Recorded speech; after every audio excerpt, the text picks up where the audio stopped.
La vejez tiene una cosa muy particular y es algo que apenas uno empieza a entender cuando empieza a envejecer. Y es que es un momento de particular libertad, porque los niños tienen que ser juiciosos en el colegio, los adultos tienen que tener hijos, trabajar, producir, ser buenos ciudadanos, bueno, tienen más tareas que... Pero los viejos, me voy dando cuenta que hay una gran libertad en no tener que ser joven, ni bello, ni productivo, ni tener grandes promesas en la vida, ni ser el que va a ser exitoso. Yo me estoy empezando a dar cuenta que lo que la vejez va a ser es una maravillosa libertad.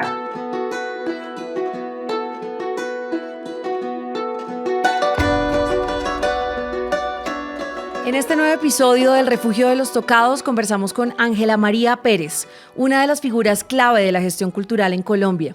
Ella es periodista, académica y hoy subgerente cultural del Banco de la República. Ha dedicado su vida a pensar el lugar de los libros, los museos y la lectura en la formación de un país.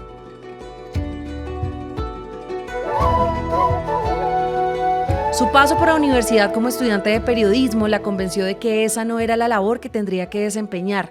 Como lo contó en esta conversación, entendió con mucha rapidez que lo que realmente sabía hacer era leer, y a eso se ha dedicado toda su vida. Ahora, desde el Banco de la República, promueve, defiende y gestiona proyectos culturales que le siguen confirmando que lo que realmente permanece es lo que se crea desde las artes. Para hablar de sí misma, eligió a Emily Dickinson, una de las poetas más influyentes de la literatura universal, una autora que escribió desde el silencio, la introspección y una relación radical con el lenguaje, y que hizo de la vida, la muerte y la conciencia temas centrales de su obra. En este episodio se cruza la biografía, la poesía y el pensamiento.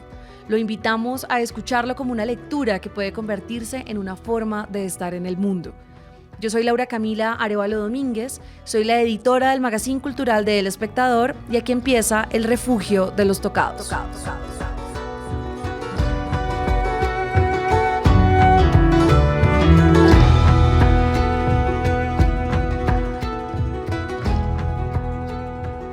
Me encanta de esta escritora que es una escritora la que cambia cada vez que uno la lee, cambia cada vez que uno vuelve a ella.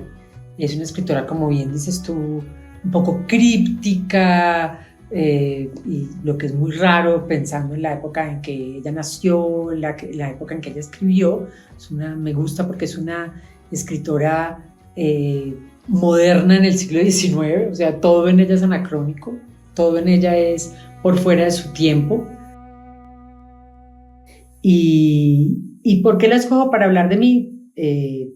No, creo que reúne muchos intereses. Reúne el interés por la naturaleza, por cuanto la naturaleza nos refleja, nos permite relacionarnos, nos permite pensar sobre nosotros mismos, y en particular en este momento de mi vida es una pregunta que me ocupa. La pregunta, creo que no solamente a mí, es la pregunta de nuestro momento, ¿no? Y es interesante, en esos días volví a ella justamente pensando en eso. También me parece impresionante cómo cada generación la vuelve a leer. Ayer nada menos consultaba y hoy hay consultas de 320 personas leyendo a Emily Dickinson en la red de bibliotecas del Banco de la República, que fue un dato que yo misma dije, ¿qué? 320 personas están leyendo a Emily Dickinson en Colombia, no lo puedo creer.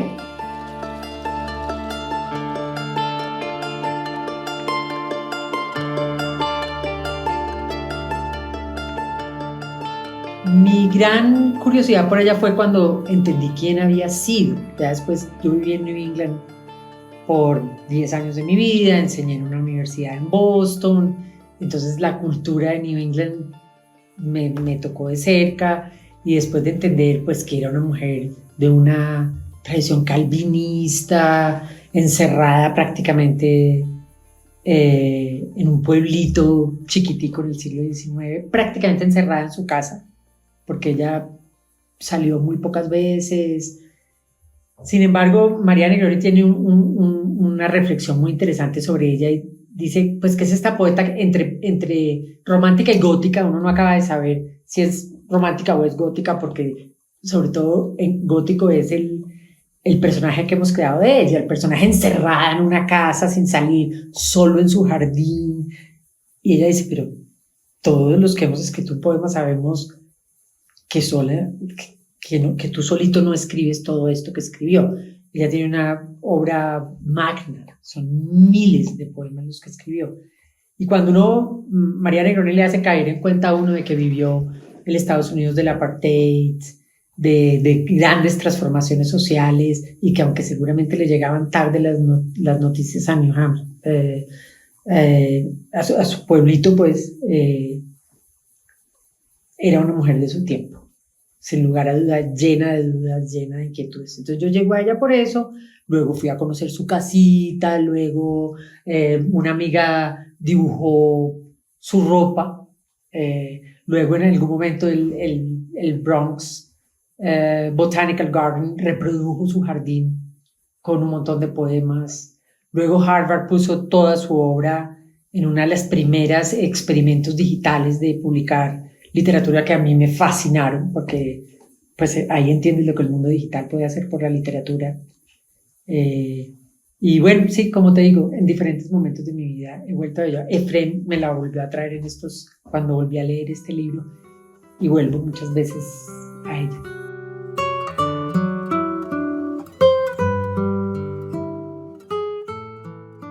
Por supuesto recé. ¿Y qué le importó a Dios? Menos que si el aire se hubiese impreso una pata de pájaro gritando, dame. A no ser por ti, vida, no habría conservado la razón. Mejor limosna hubiera sido que esta aguda miseria, en la tumba del átimo dejarme, una nónada entumecida y feliz.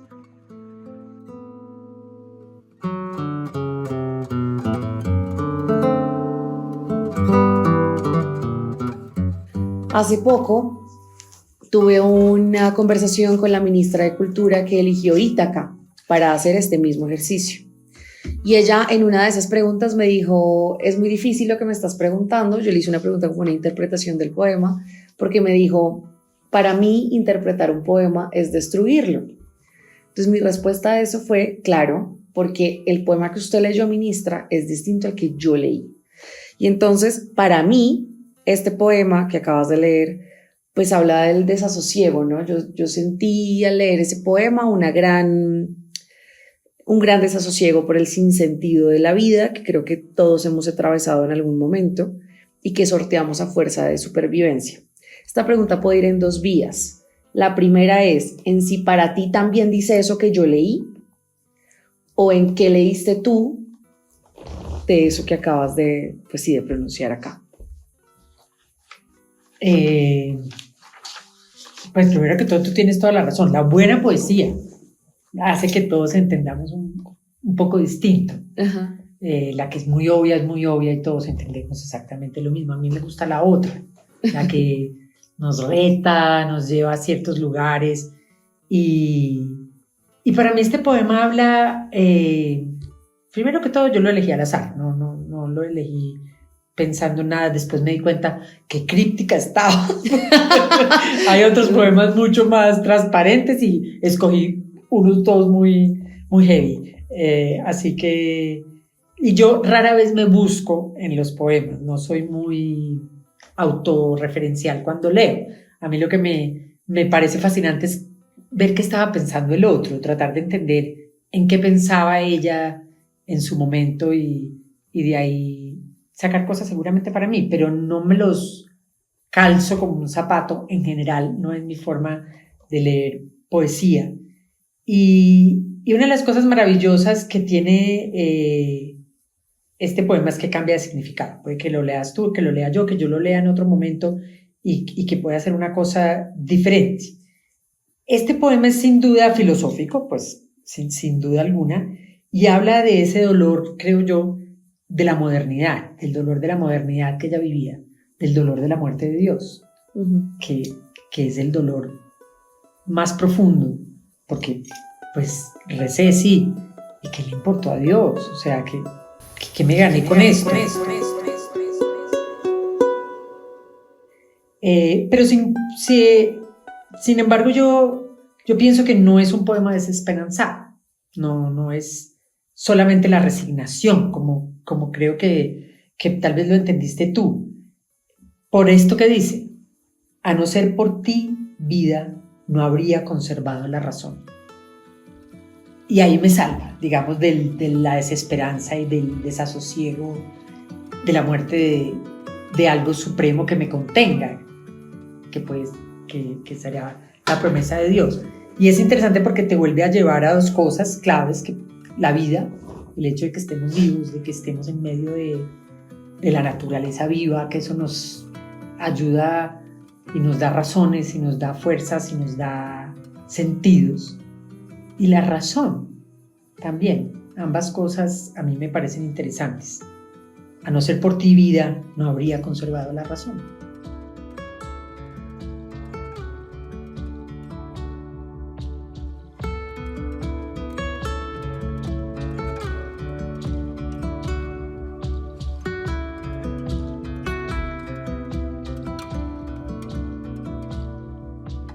Ahora que mencionas esto de que Emily Dickinson no sea muy autobiográfica y de que además tú no leas los poemas, digamos, en clave autorreferencial, pues me causa curiosidad y voy a contar una anécdota. Ayer le estaba contando una historia a una amiga y mi amiga se puso a llorar con la historia. Entonces yo le pregunté, no era tan triste la historia, ¿no? Entonces le dije, ¿por qué lloras? Y me dijo, porque siempre será que uno piensa en uno, ¿no? Y yo siempre he creído que uno lee cualquier tipo de literatura que esté hablando de cualquier tipo de cosa y pues uno se encuentra de alguna manera en los personajes o en esa historia, ¿no?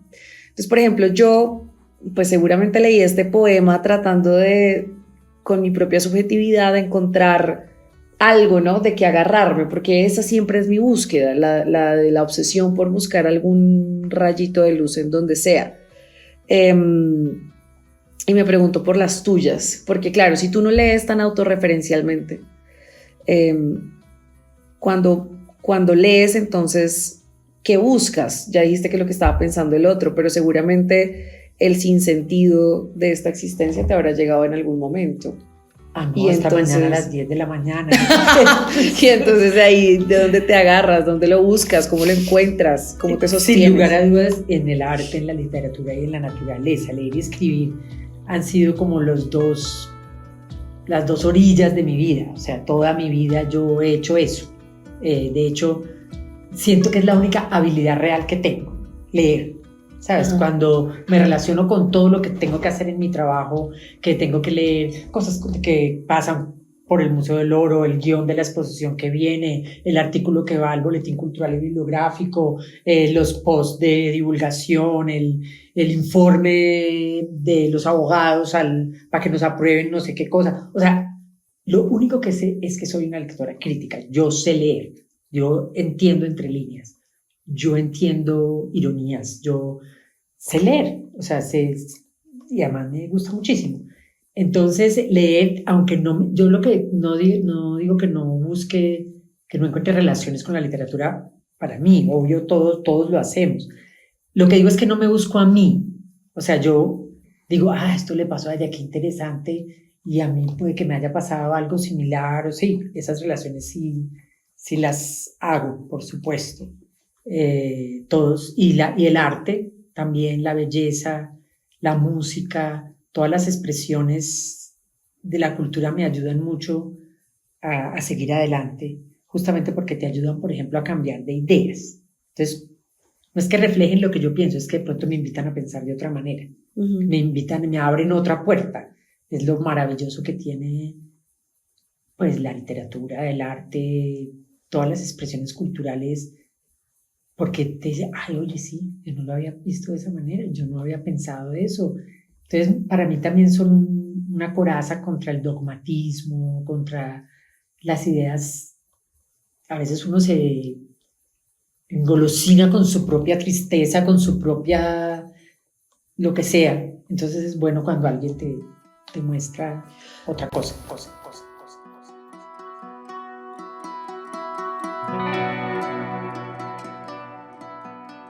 Pero engolosinarse con su propia existencia, primero es sencillo, casi que puede ser imperceptible, y salir de ahí es muy incómodo. Sobre todo leer a otro en donde uno nos está buscando, si nos está preguntando por el otro es incómodo, porque eliges lo incómodo.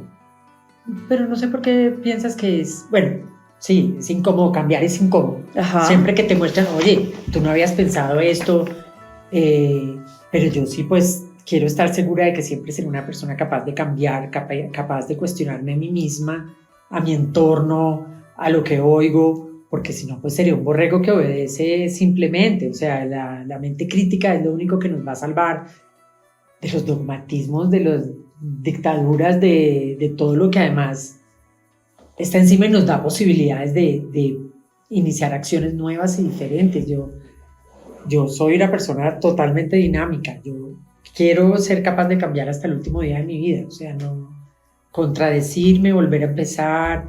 Y sí, eso seguramente lleva incomodidad. A mí me parece mucho más incómodo no tener nada nuevo bajo el sol.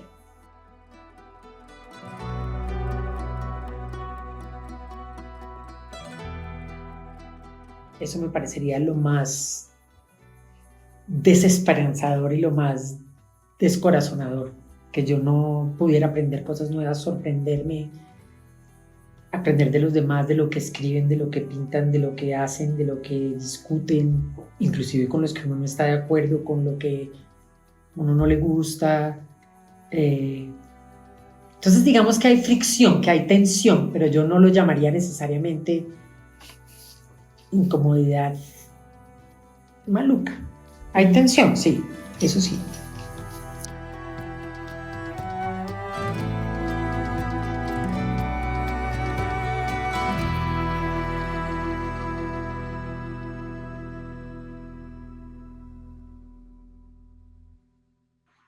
Salvo para el cielo, ella es nada, y sola, si no fuera por los ángeles. Salvo para la abeja vagabunda, apenas una flor superflua. Salvo para los vientos, provinciana. Salvo para las mariposas, inadvertida, como gota de rocío en el campo.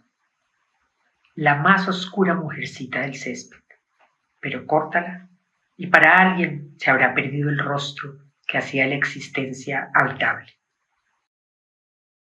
Es muy curioso lo que pasa acá, y lo pensaba mientras leías, y entonces es que aquí lo que va a ocurrir es lo siguiente.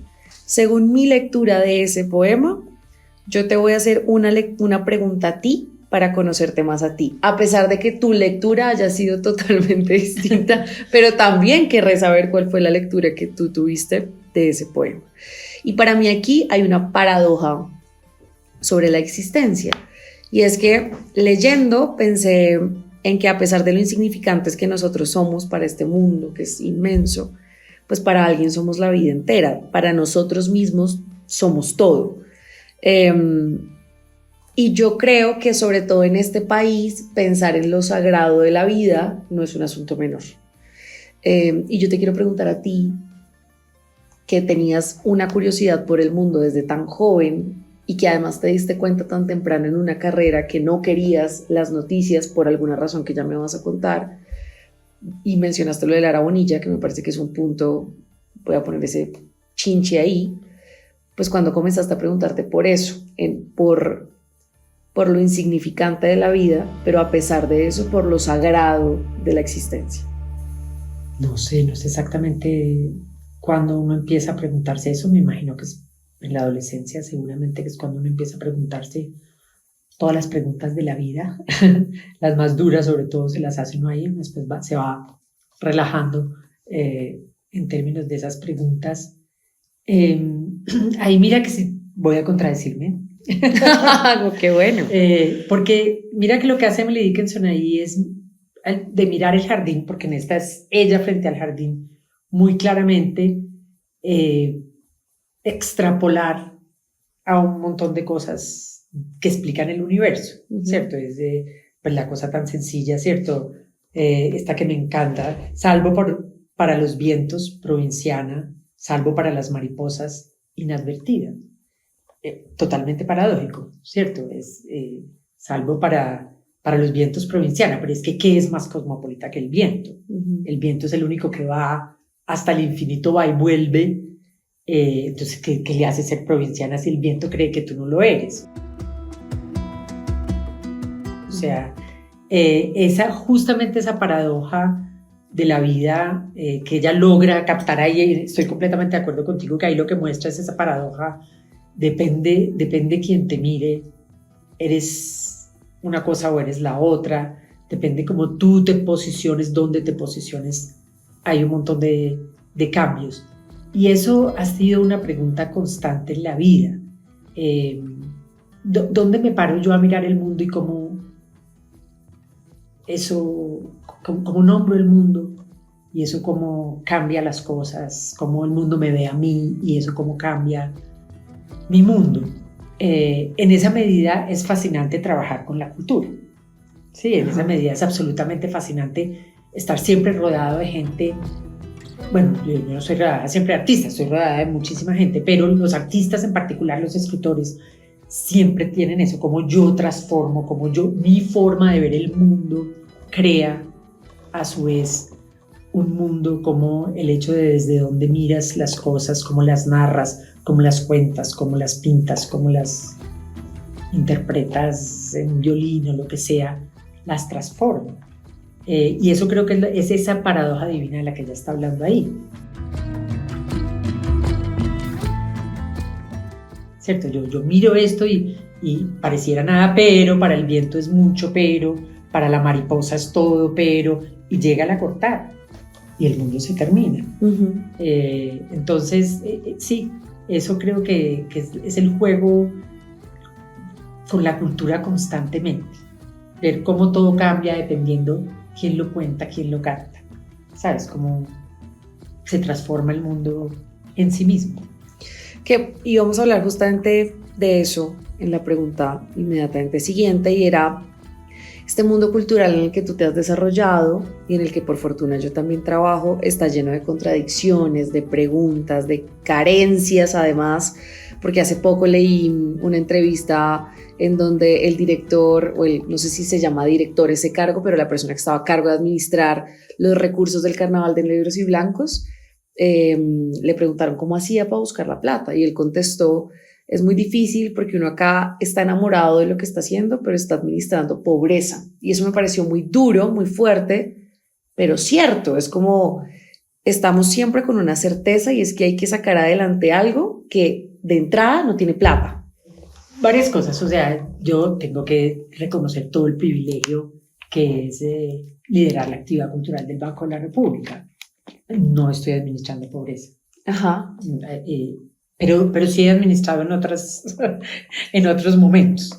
Y aquí lo que tenemos es unos recursos limitados, mucho más limitados de lo que la gente cree, pero aquí hay otra cosa, y es lo que nos permite aquí movernos con bastante fluidez, son otras cosas que no son propiamente el recurso económico, que obviamente lo tenemos asegurado, y es la institucionalidad, la continuidad en el tiempo, que somos equipos que nos aprendemos a conocer y a trabajar juntos y nos podemos quedar trabajando juntos, es decir, lo sólido del proyecto cultural del Banco de la República, que es lo que es fatal en Colombia, porque en Colombia todo el mundo tiene que llegar a hacer una cosa ya en 4 meses, ejecutar, y ya no la puedo volver, ya. Viene otro. Ajá. Viene otro, y entonces el otro dice, no, era rojo, no era verde, entonces vuelve y pinte, y otra vez, y apenas ya lo tiene pintado, váyase. Uh-huh. Váyase y venga otro.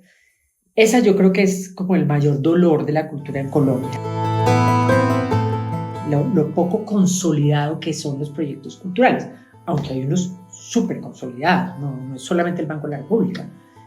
Hay otras cosas muy consolidadas y yo siento que la cultura en el país padece de muchos dolores y también tiene otras cosas fuertísimas. Cuando uno piensa, por ejemplo, en Todos los al Parque, uh-huh.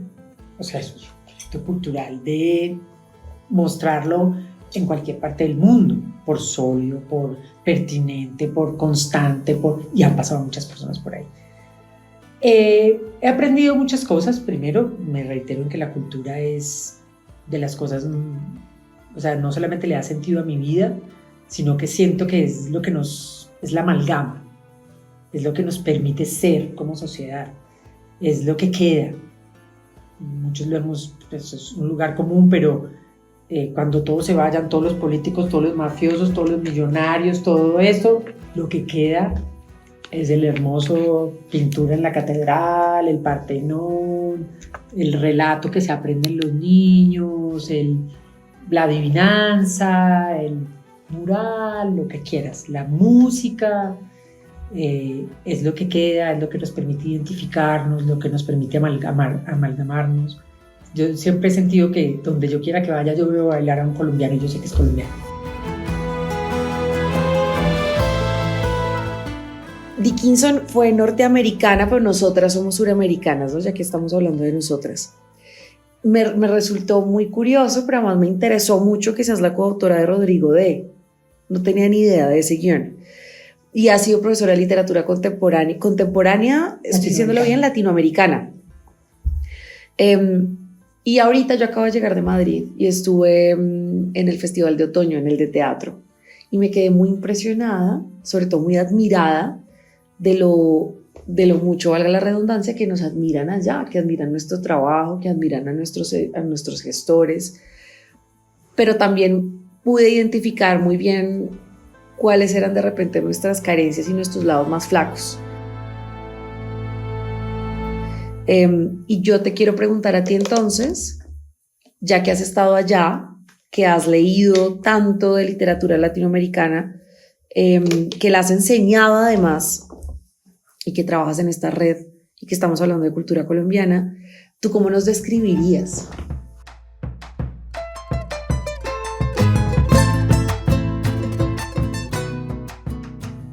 O sea, nuestra gran riqueza es la diversidad.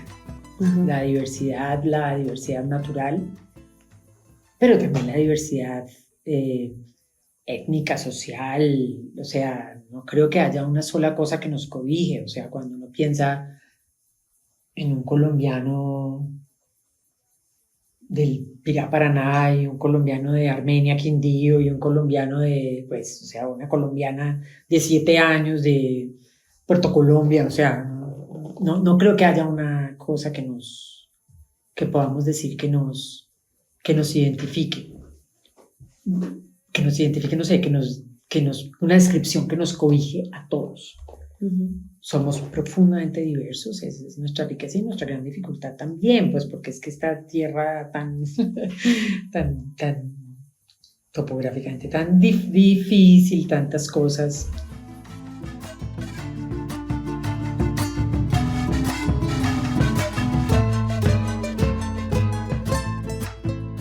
¿Y cuando estás afuera, qué extrañas?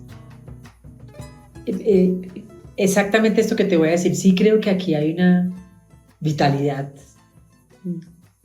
Una vez un gringo me dijo, vienes de la escasez y tienes los ojos del asombro.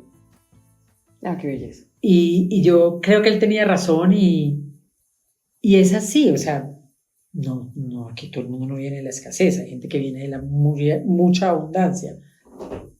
Pero sí hay una vitalidad en Colombia que a mí me hace mucha falta. A mí siempre me hacía mucha falta la risa, el humor, la fuerza con la que te abrazan, esas cosas, y la naturaleza, la cercanía de la naturaleza que hay acá. Me gusta mucho, me gusta mucho caminar en las montañas, me gusta mucho el contacto con la naturaleza y aquí es como si estuviera cerca siempre.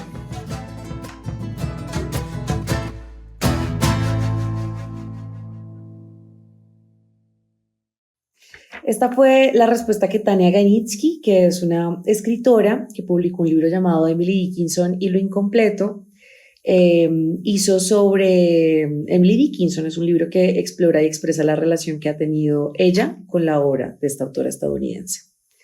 Para Dickinson, la muerte era una experiencia de otredad, porque solo puede verla cuando le pasa a otra persona, no puede experimentarla por sí misma. También de otredad en cuanto al entendimiento, como algo que no se puede entender. Y es bonita la reflexión que hace sobre los límites del lenguaje con respecto a la muerte, porque para ella la sílaba sí va para los vivos y la sílaba no para los que se están muriendo. Eso tiene que ver con lo incompleto. La muerte en relación a nosotros es lo que nos incompleta ontológicamente y también nos enfrenta a unos límites de la comprensión, del lenguaje y la representación. Esto es lo que Tania Ganitsky pensaba de lo que Emily Dickinson pensaba de la muerte, ¿no? Además de esta respuesta de Emily, digamos, de esta luz que de repente esta autora nos da de Emily Dickinson y la muerte, pues te quiero preguntar, digamos, sobre esta apreciación, la que te acabo de leer, pero también sobre la tuya con respecto a la muerte, que me interesa mucho, es una pregunta que casi siempre hago, porque es lo más radical que existe, ¿no? Y lo más seguro que tenemos.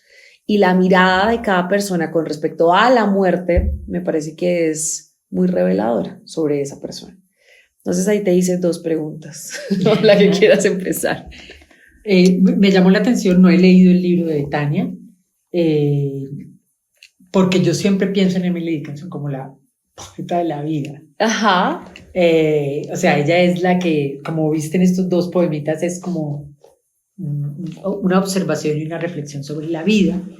Y obvio, pues Emily Dickinson es enorme, uno la puede tomar por donde sea, pero me llamó la atención, mira, la lee de una forma que yo nunca se me hubiera ocurrido leerla. Siempre la relaciono mucho más con la vida, con la observación de la naturaleza y con otras, la observación de la vida misma y de la paradoja que es la vida.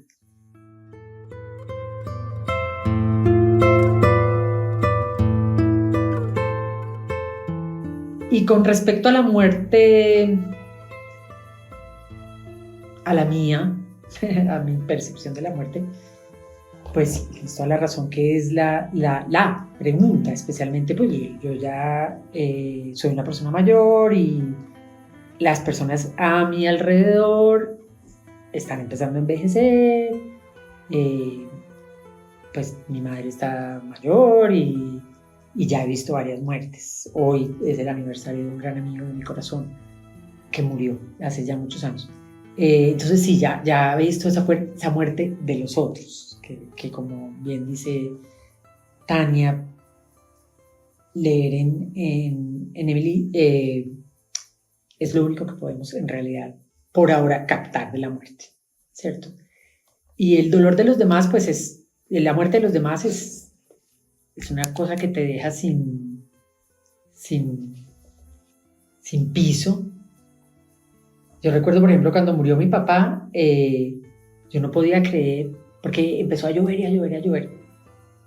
Y la gente no quería salir a poner pues el ataúd en el hueco, porque se iban a mojar. Y yo, o sea, mi papá se murió y a alguien le importa que se va a mojar. O sea, como para mí era una cosa tan grande y la nimiedad de mojarse era como, ¿de verdad? O sea, ¿de verdad? Además, qué privilegio mojarse. O sea, sí, hubiera sido, o sea, salgamos, mojémonos, o sea, sí. hagamos de esto el acto que es, además porque a él le encantaba mojar. Entonces, para mí era como, y después ese día recuerdo salir y que los carros se movieran, pero ¿cómo va a seguir el mundo? ¿Cómo va a seguir todo si mi papá se murió? O sea, y poco a poco te va cayendo el 20, como dicen los mexicanos, de que el mundo sigue. Claro. De que sigue. O sea, no. Y que de hecho tú tienes que seguir trabajando y todo lo demás. Entonces, pues, cuando se murió este amigo Facundo, que es de quien es el aniversario hoy, tenía 38 años. Y esa es como, no puede ser. O sea, entonces, pues, esa inexplicabilidad de la muerte nunca se soluciona tampoco para uno, de la muerte de los demás. La muerte de los demás nunca termina aunque estén enfermos, aunque estén viejos. Es más fácil, pues, digamos, asumirlo, pero la muerte siempre es muy... La mía me da sustico como a todos, faltaba más. Pero bueno, ahorita me parece muy interesante que la vejez yo me la quiero imaginar como el tapete rojo.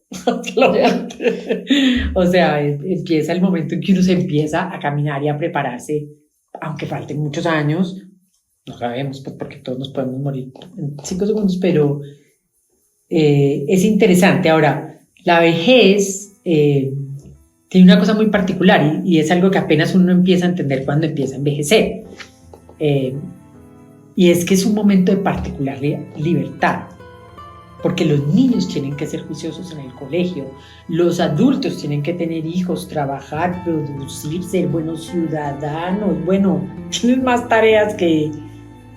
Pero los viejos... con tal Pueden que no ser jodan, viejos, pueden existir.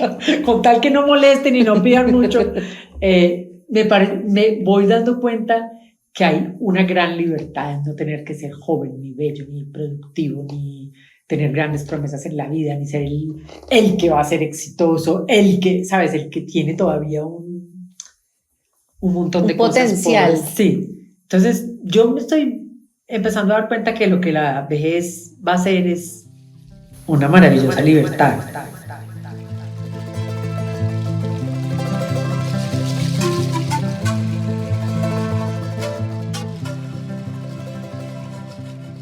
La conducción de este espacio estuvo a mi cargo, Laura Camila Arévalo Domínguez, la edición y el montaje a cargo de Jessica Angulo y la producción periodística a cargo de Mariana Álvarez. Los esperamos en un próximo episodio de El Refugio de los Tocados.